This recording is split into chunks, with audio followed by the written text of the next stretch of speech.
Joining us now to sound off on these latest COVID revelations. He's a cardiologist, internist, and the author of the book, The Courage to Face COVID-19, our pal, Dr. Peter McCullough.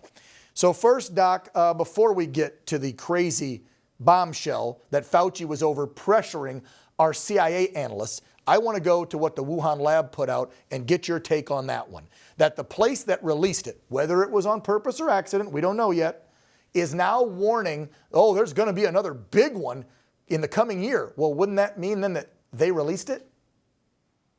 It does, and it implies, Dan, that they have a library of these pathogens. Remember, Ralph Baric, Dr. Shengling Li, and Chinese collaborators, they published in 2016 that they created SARS-CoV-2 in 2016, the primordial chimeric virus in Nature Communications, Proceedings of the National Academy of Sciences. These two papers Fauci covered up. We learned that Fauci had met with Francis Collins, Jeremy Farrar at the Wellcome Trust, Peter Daszak at EcoHealth Alliance. Daszak plays a role in shuttling the plans over to the Chinese. Christian Anderson at Scripps, Edwin Holmes at Sydney, Kurt Rambut at LSU, that they all conspired to conceal a global security threat. And now this revelation that you just gave that, Fauci was called into the CIA, where almost certainly he misled CIA analysts who were on the right track. Yeah, because just last week, right, we had the report that they were bribing some of the analysts to look the other way. That was before this bombshell dropped, that the actual CIA director and the heads there were telling the analyst on the COVID investigation team, hey, you get some bonuses if you look this way or that way. We believe this is the cause, not the lab. So they were bribing them at the beginning. That probably wasn't good enough.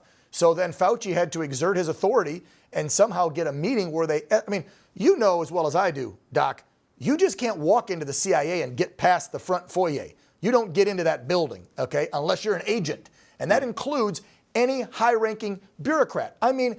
If the president himself walked down there today, no matter what president, and just walked in and said, show me around, they'd be like, we can't, sir. There has to be, there's protocols. Things have to be set up. That's a big deal to have a doctor go to the CIA, get access like that, and then push his influence on people that were supposed to be investigating for us, the American people, the damn truth.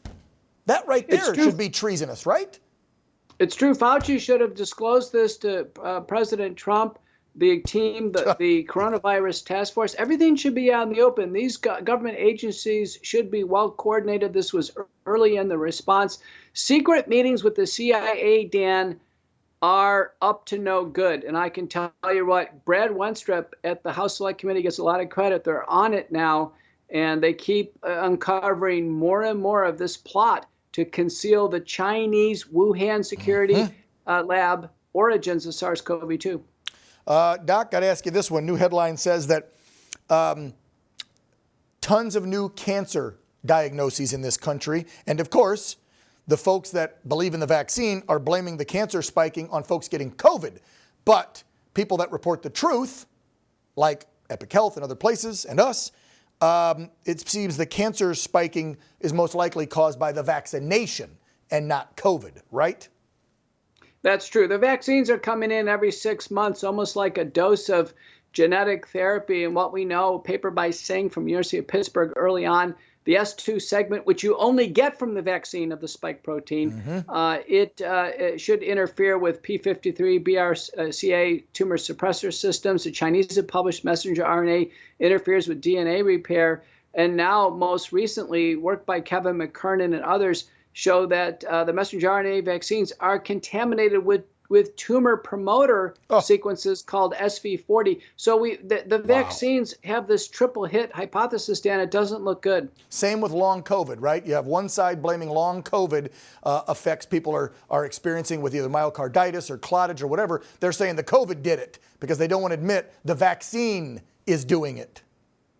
Well, now there's a recent paper out by Nick Sierra, Germany. It's on my Courageous Discourse Substack. It's clear now the vaccines are causing this long COVID syndrome. It's not the COVID itself. In 2020, sure, there was some long COVID after severe episodes in the hospital, but 2021 forward, 70% of everybody sick with long COVID, they're fully vaccinated. So the vaccines are playing a big role. Yeah, exactly. I'll end this interview, Doc. Besides mentioning the book again, The Courage to Face COVID-19, I just want to point out that there are cases, there's lawsuits, there's a lot of stuff happening around the country where folks are winning. Case in point, New York State officially repealed the vaccine mandate for health workers. There was several lawsuits in that state. And then out in Los Angeles, one of the largest school districts out there finally dropped their mandate for COVID shots in that school district. And of course, you had folks suing and speaking up. And so, folks, if you don't think you can win,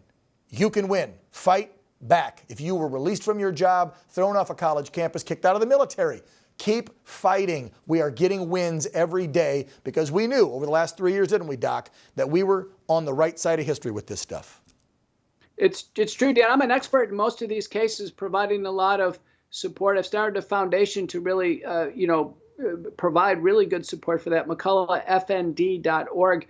But people need to step up and seek justice. Yes. What we've seen in the last 3 years has been a complete violation of human rights. I'm so glad to see these cases come in and justice be served. Dr. Peter McCullough, it is always a pleasure to have you on the program. Thank you, sir. Thank you. Yep.